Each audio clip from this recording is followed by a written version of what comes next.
Right, another wee tip today, folks.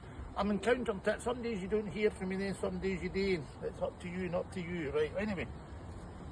Point it out, this panel's no level. We'll put this post in, right?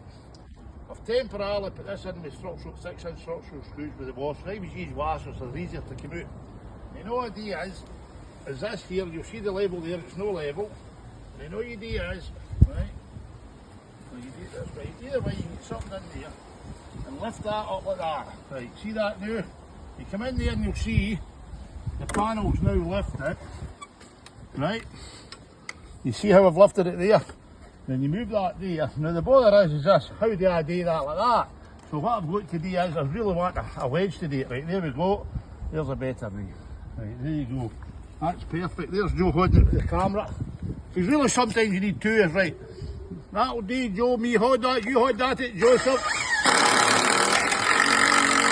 Right, then take that away, and there you go.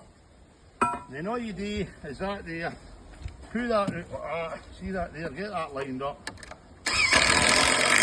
Right, get your other drill. Three drill one of the day, by the way, and then all you do is take that out. And there you go. That's it. Simple as that. We've another problem here. Look at that. Telephone cable. What are we going to do with that? What are we going to do with that? Watch later on and I maybe show you and I maybe no. See you all later, folks. I'm away for my dinner.